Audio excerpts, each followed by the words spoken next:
obvious question, and I'm going to start to Marc. What was the genesis of this project? Why did you make this film? It started out as a very little story, but evolved organically over the next 5 years into this much bigger conversation. But as we began to research it and learned of Robert's original life, and then this relationship with Marcel, who walked that same walk as a 10-year-old child, Bernard, and the whole resurgence of Krakow, and the decision by Steven Spielberg to film Schindler's List there, then help with the revitalization. So it just kept growing and growing and growing. And then, like about midway along, we realized that also that to really show the Holocaust as an isolated event and not as part of history, as some of the scholars talk about, would be a tremendous injustice. So we decided to put it in the context of history and other genocides, and we started to develop these little modules that give you an idea of how astonishing and remarkable and horrific these genocides are that keep happening over and over and over. And through that, we also then began to get into the conversation of what causes genocide and dehumanization and empathy. And it just kept growing, and the conversation just kind of became more and more universal, making all of these points more important and relevant. And then finally, we were going to end the film with Darfur to just make the point that there's still genocide going on in the world, which is a horror to think of in itself. And then Ukraine happened. So the kind of the end of the film wrote itself for that, and we were just about to finish. There was one more genocide that you left out. Okay. You know that, yes? Nova. No, I don't. Nova. So we locked picture after Ukraine. So that is where, the story grew and grew and grew and grew, and could be applied to many different aspects of what's going on around in the world right now. But we felt that what was most important is that through education and awareness is our best chance of keeping the future any less hideous than the past, as David Livingston Smith says in the film.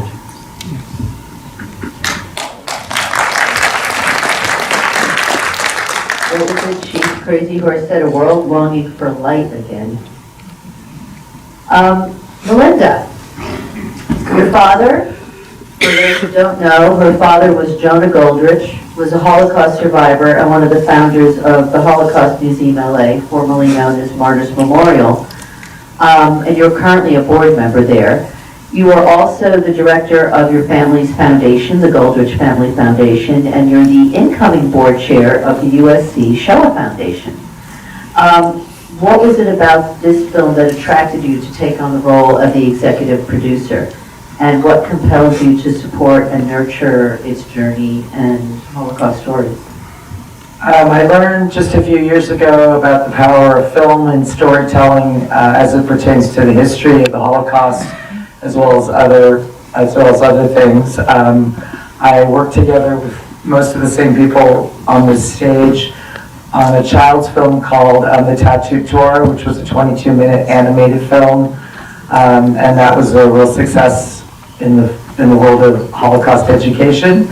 And actually, I was familiar with the Ride for the Living. I had not been on it until the filming in 2019 that me and a lot of my friends participated in.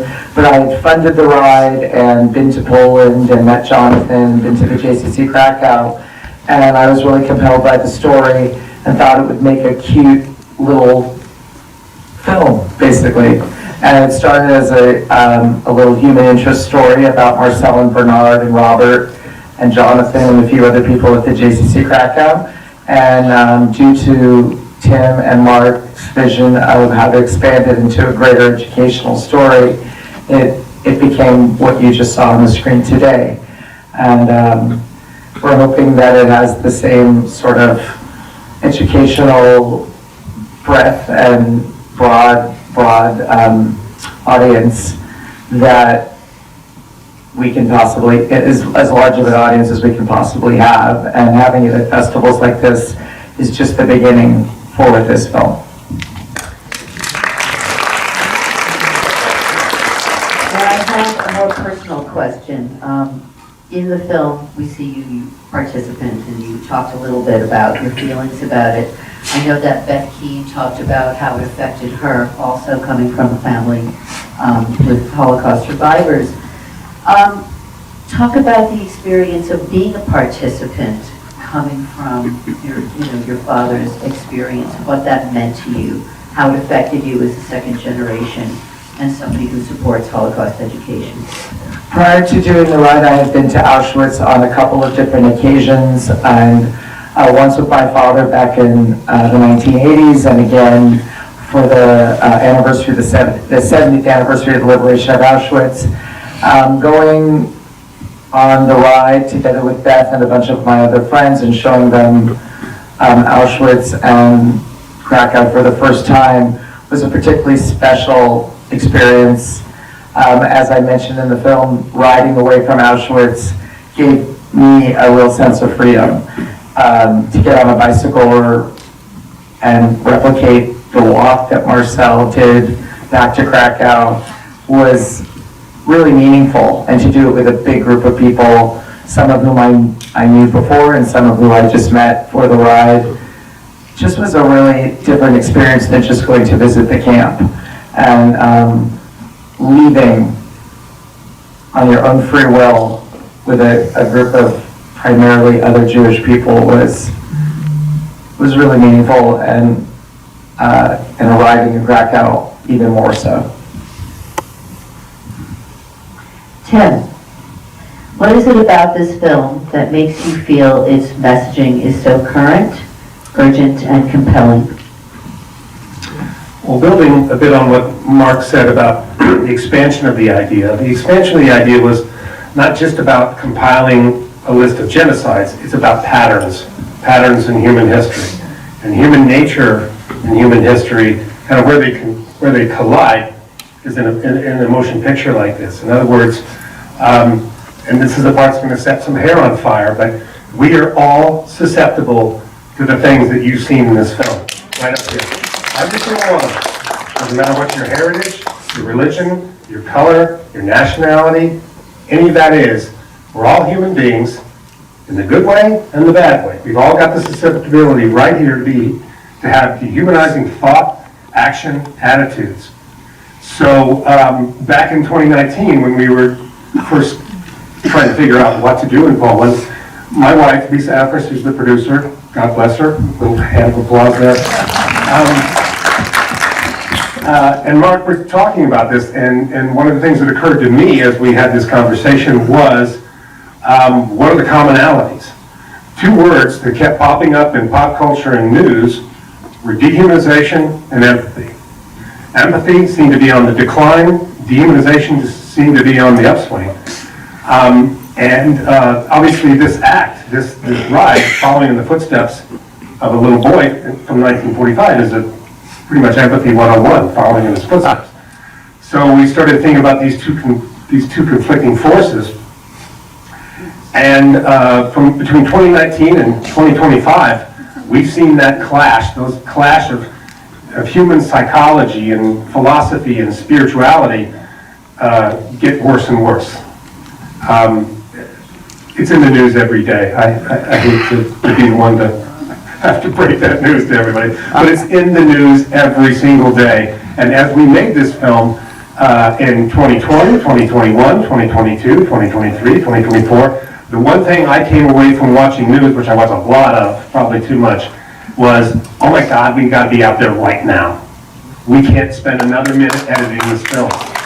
Problem is, when you have 930 archival photos and images, it takes about a year and a half to clear it all and to make sure that you don't get in big trouble using it. So that's basically, you're looking at maybe 8 hours of Ken Burns film squeezed into 2 hours here when it comes to archival. So the current event piece of it is that we are living through a time in the United States of America, and it's spreading outward, of abject cruelty and, dare I say, sadism. There is almost a pleasure taken in punishing our fellow Americans. And that division often goes both ways. But the current events in this country are the most alarming of all. The idea of those people, you keep hearing that phrase at the beginning of a sentence. Every time you hear those people, you know you're in for some really ugly conversation. And then, whether it's talking about poisoning the blood of Americans, whether it's talking about eating cats and dogs, and on and on and on and on. When you start a conversation that way, it's not going to go to a good place. But we knew this in 2019, and we knew it in the years between. So what we hope now is to start a conversation with a film like this. The conversation being, what are we going to do next? What can I do with this emotion and this information from this film? And my answer would be, number one, recognize, acknowledge dehumanization when you see it and when you feel it creeping in. Because again, it's a tempting thought process to undertake. To think that the world would be so much better, so much purer, so much cleaner, so much less ugly, so much less dangerous if those people just weren't here. I don't want to be the one responsible for making them go away, but gosh, if they just weren't here, then you become some of the people in World War II and on and on and on and throughout history that kind of looked the other way, shrugged, or kind of went, yeah, well, they kind of did have it coming. Even though I didn't do it. Everything I've heard about those people, they kind of had it coming. So that's the current event piece of this, is that's creeping up all around the world and continues in all the genocides, as Michael mentioned, we look at with indifference. Brett, I know you love a good project. You were the co-screenwriter of the animated film The Tattoo Torah that they talked about. You worked on with Marc and Melinda. What drew you to this film and to work with these two again? And as an educator at Milken School and a newly ordained rabbi, why is it important for this film to be seen? And how can this film change the way younger generations make an impact on the future? So in 2016, I began working with Marc on the Tattoo Torah, and Marc is just an unbelievable captain of a ship and brought just an unbelievable team of talented people together. And it took us about, I think, 4 years. Started in 2016, Tattoo Torah came out in 2019. Daniel Elshay, who did the music for the score for this film, also did the score for the Tattoo Torah. And so there was just a beautiful continuity in terms of who worked on the Tattoo Torah, then transferring into working on this film. One of the things that I loved, a very small detail that only we who spent 11 months writing the script for the Tattoo Torah would pick up on, is that the Tattoo Torah part of the story takes place in Westminster, in London, and that's where Robert's bike ride starts. And so there actually is this very beautiful spiritual connection between both films, that Westminster and London seems to be this place and this continuity. But at the heart of the story is the story of Robert and Marcel, and the idea of passing this torch from one generation to the next. And I know for me, you mentioned I am somebody who does love a good project. I get so inspired just watching the relationship between these two men who are 50 years apart. And it's a call to my generation to say this work is not finished. As Professor Berenbaum, who was my professor in rabbinical school, says, the next generation will not have the privilege of going through the camps with a survivor. And that's true. And so for the survivors that were here tonight and for the survivors that we know, it's an immense privilege to learn from them. But the call is really on us now to pass that torch. And how old are your students? I currently teach 12th graders, second semester seniors right now. So these are really the last generation of students that will have the opportunity to meet survivors. Yeah, absolutely. And at Milken, they have a lot of initiatives bringing survivors in. And that is a very important piece of our education. We send them to Poland on March of the Living. So there are a lot of initiatives to get them that exposure. Michael, you bring so much knowledge to the subject and to every film you're in with your extensive background as a Holocaust scholar and educator. What is it about this film that you feel is so vital? It's not only about the past. It's about the movement from the past into the present and the theme of darkness unto light. And when I deal with death, I'm ecstatic when I can deal with life and rebirth. And we need in our world desperately a sense, and most especially Jewish people, at this period, a sense of resilience, of how to come out of the darkness and embrace, transform, transmit. And for me, the Holocaust becomes the formative event. We're doing with it, and we should be doing with it, what the biblical generation did with the Exodus, which is we remembered the past, we remembered where, and we're going to do it in another couple of weeks. We were slaves, but it doesn't end in slavery, it ends with the moral responsibility to live in a free world and to transform and transmit a free world. And if this is evil, then if this is the gold standard of evil, the ultimate expression of evil, then the question is that has major moral lessons for the way in which we conduct ourselves in this world.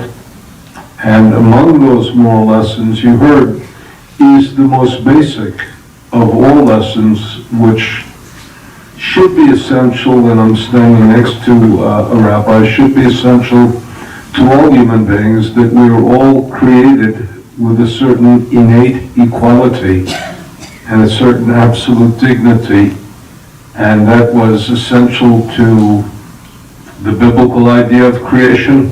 Humanity was created as one, was essential to the American aspirational, even in America when, all human beings, all men are created equal, and we've been trying to expand that.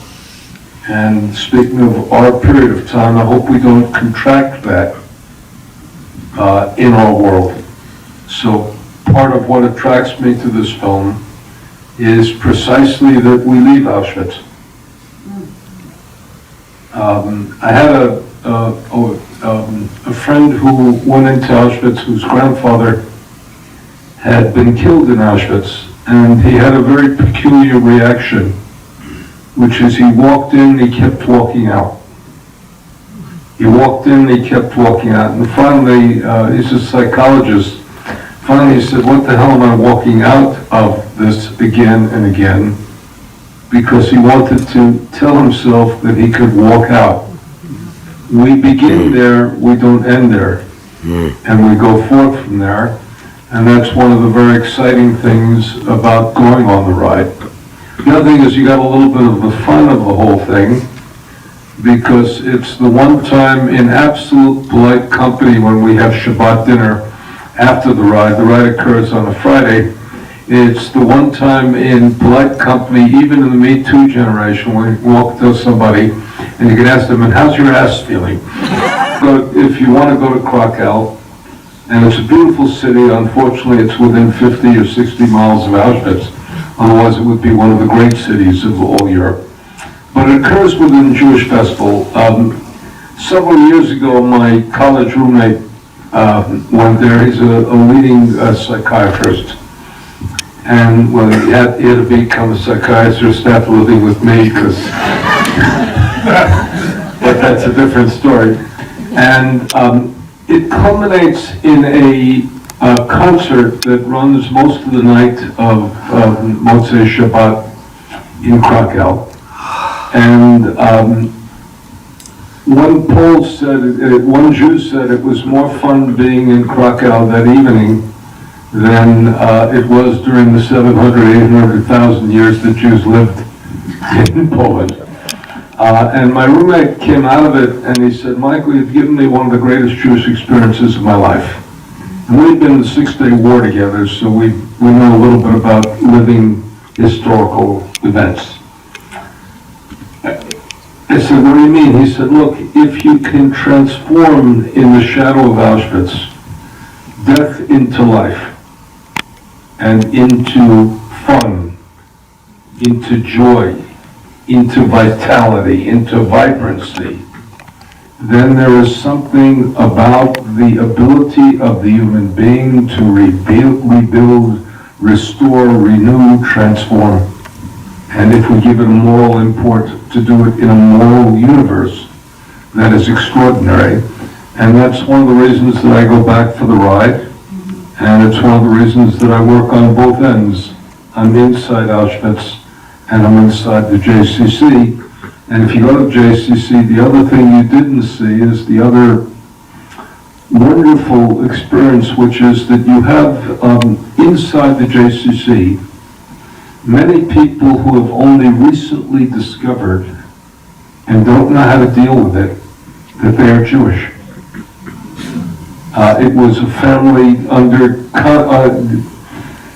communism. It was a secret because it was a handicap, and the secret was not transmitted. And every day somebody comes in and says, you know, my grandmother, my grandfather whispered in my ear, you should know before I die that my mother was Jewish, my father was Jewish. And people are given a tremendous, what they regard as a burden, but a tremendous weight. And then they have to deal with it. And one of the joys of the JCC is they deal with it in a supportive and mutually wonderful atmosphere. And they also teach those of us who have had the privilege of being easily Jewish and helpfully, and we're going through a time where it's a real burden to be Jewish. But those of us who have, for the most part, had an easy time of it, they gave us a sense of discovery and a sense of what is this, and in Yiddish there's a word, pinteliyid, the spark of Jewishness that comes through.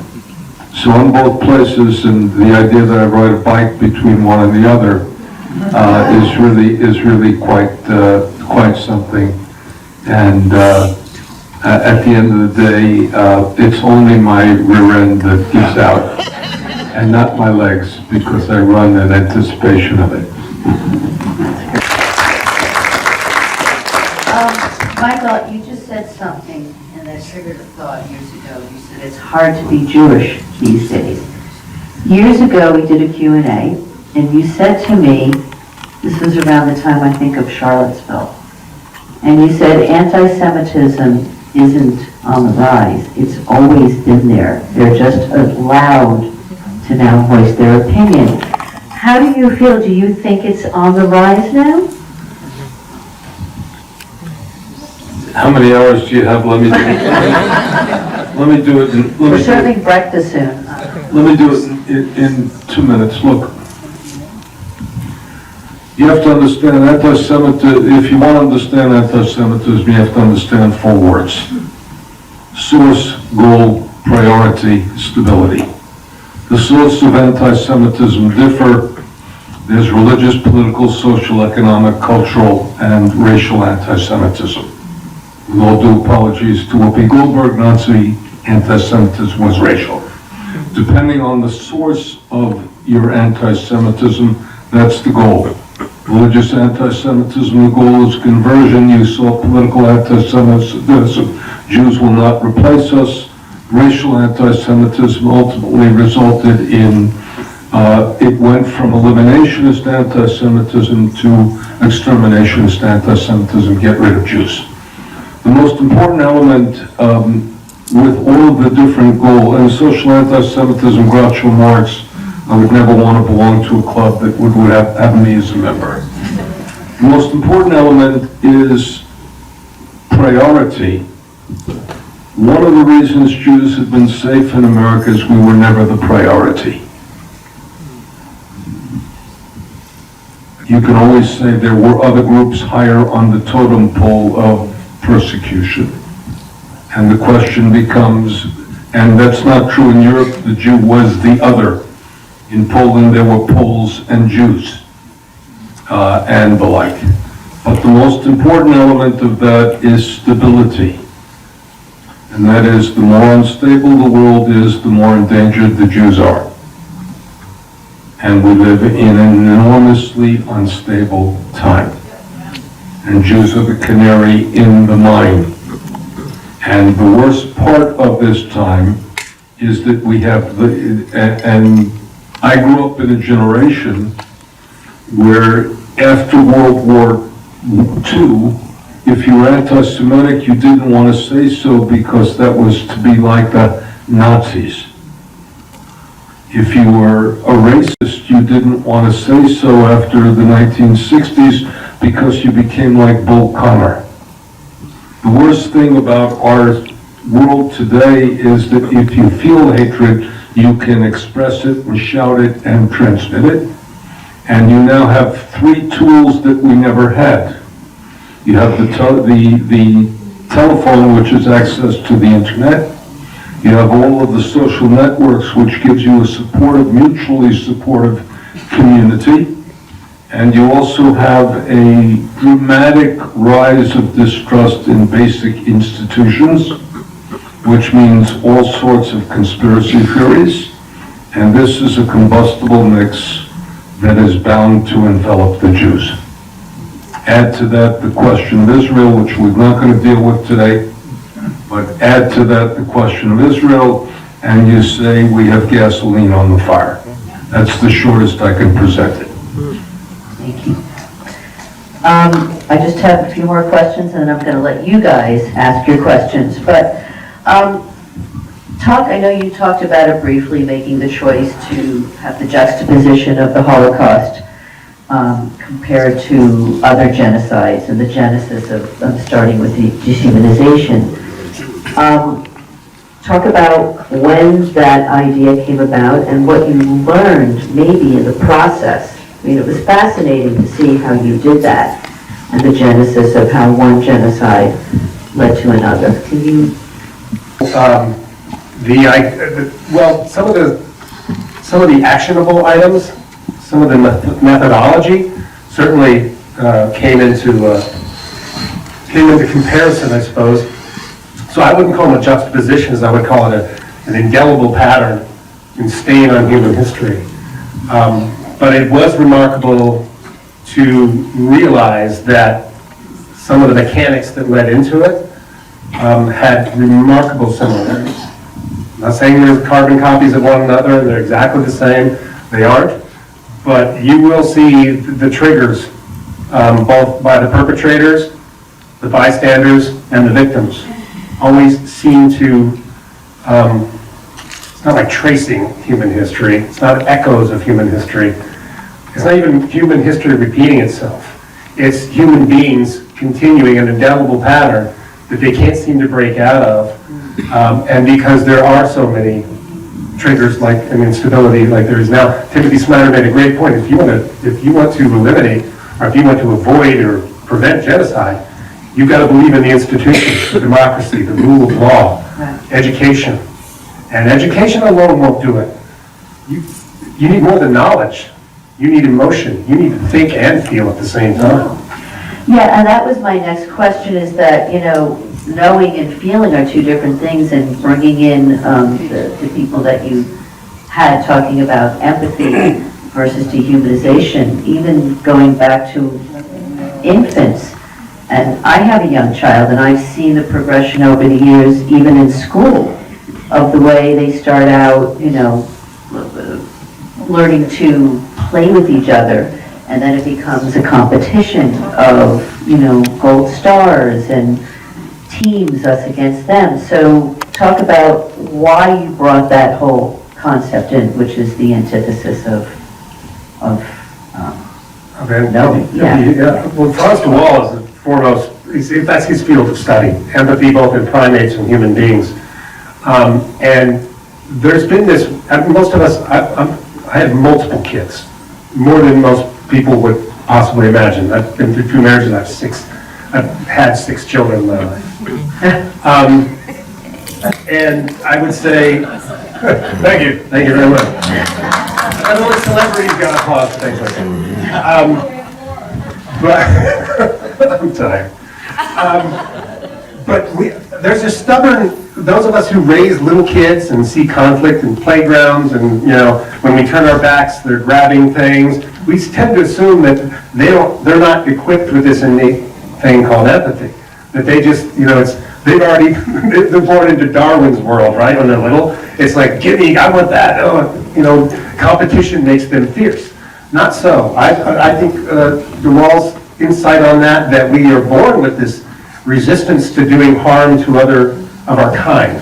Now, our kind, there's some hiccups and speed bumps in that perception, but they don't want to hurt, we don't want to hurt others of our kind. But then we get into situations where resources, and that happened with primates as well in his experience, resources are finite, battles happen, survival was an important part of it, but we don't want to do harm to one another. And dehumanization is the thing that disables that inhibition. And I would say David Livingston Smith has done the hero's work of putting an entire field of study into the simple notion of dehumanization. He's written 3 books on it, some of the most mind-opening stuff I've ever read. And that, and again, your links in history live through there. But this idea that we have this innate quality that gets worn down by society, faulty education, family, culture, on and on and on, I think is a beautiful thought, frankly. We don't want to do these things. So if we can get back to early childhood education, which is starved in this country, and it's going to be even more starved, it looks like now, and inoculate the society of children from that susceptibility, or do our very best anyway. And then when it comes to adults, I don't want to give up on adults. We say, someone asked me in a Q&A a couple of weeks ago, what about the adults? I said, tell them to watch this movie. That's a good start. Because at least you have an acknowledgement of what you're susceptible to. And once you own that, then you're kind of, I think you're pushing back on some of the impulses that are inflicted on you. Thank you. Now, I've just been told that we don't have time for audience questions, but you can talk to these guys in the lobby. I just want to end on what are your hopes for the film, and where can people see the film? What's next? Well, our hopes are, as I mentioned earlier, that we create a conversation about this material, this subject, and that we get the word out around the world and make people aware. I think through education and awareness, again, is our best chance of having the ability to make change. And I think it's been our common goal to get this film out to the biggest audience possible from day one. And as we do the film festival circuit and screens like this, this is the beginning of that. And we're really excited about doing that. We're excited about the great response we've been getting and the number of festivals we're getting into and requests, especially amongst the college campuses now, to come show the film and do a program. So I think all of us feel really similar on that and excited about it. The one call to action I would put is if you took away from this film what we hope you took away from this film, do whatever you can to fight for education. Fight like a tiger for public education, the true telling, accurate telling of history. It's not there to make anybody feel bad, history isn't. It's there to help us realize how we got to where we are today. And if you don't realize that, then obviously those mistakes will be remade. I think there's a great meme that I saw that said, those who ignore history are doomed to repeat it. Those who stop the teaching of history are determined to repeat it. And I think that's one of the best insights I've seen on a pretty faulty internet. But let's add one more thing, which is, and I'm being the posterior historian. At the Wannsee conference, in which the coordination of the final solution took place, there were 15 men, and I'm gender specific, each of whom had doctorates. They were the best and the brightest. And that is, it's not only education, it's a type of education, and they value education. Because if you become technocrats, all of this was done by people who were asked to solve technical problems. And also there was the idea, years ago there was a humorist by the name of Tom Lehrer who said, "We send up the rockets, but where they land, that's not my department," said Werner von Braun. And Eichmann himself said at his trial, "Look, I never killed anyone. I merely sent Jews on trains once they left my jurisdiction. What happened to them at the other end was not my responsibility." So education is not a panacea unless it's a proper type of education. Empathy and education. Thank you all so much. Thank you, everybody, for coming. We really appreciate it.